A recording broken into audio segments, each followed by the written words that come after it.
Today, inshallah, we will be speaking about the bliss and punishment of the grave.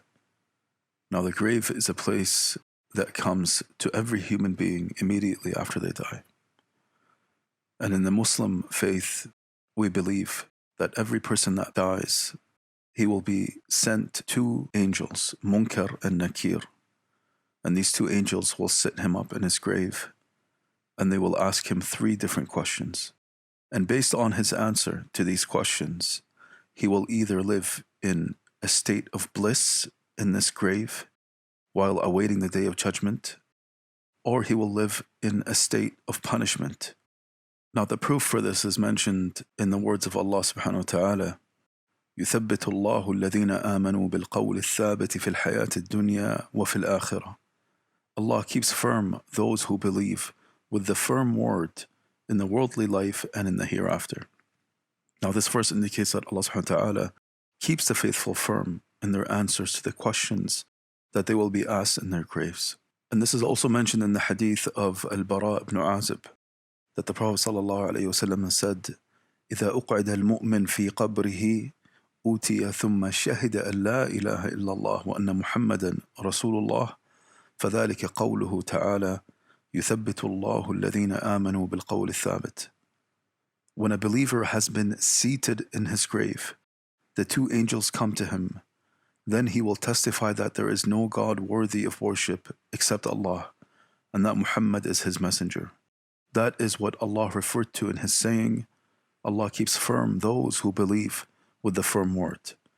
As for the proofs for the punishment of the grave, it is mentioned in Allah subhanahu wa ta'ala saying, وحاق بآل فرعون سوء العذاب النار يعرضون عليها غدوا وعشيا يوم تقوم الساعة أدخل آل فرعون أشد العذاب.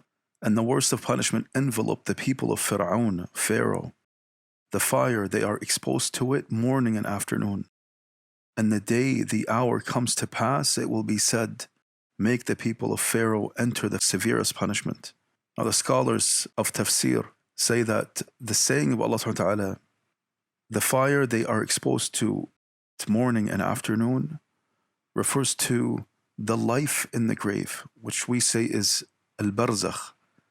So during this time, before they are punished, the severest punishment in the hereafter, which is the day of judgment, they live in a life of punishment in the grave.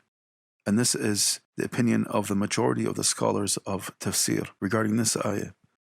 Also in the saying of Allah subhanahu wa ta'ala, سَنُعَذِّبُهُمْ مَرَّتَيْنِ ثُمَّ يُرَدُّونَ إِلَىٰ عَذَابٍ عَظِيمٍ. We shall punish them twice, and thereafter they will be brought back to a horrible punishment. Now, many scholars among the pious predecessors have figured out from this verse a testimony on the reality of the punishment of the grave. For example, Mujahid rahimahullah said regarding Allah saying, we shall punish them twice, he said that is with a starvation in this dunya and the punishment of the grave. Then they will be brought back to a horrible punishment, meaning on the day of resurrection.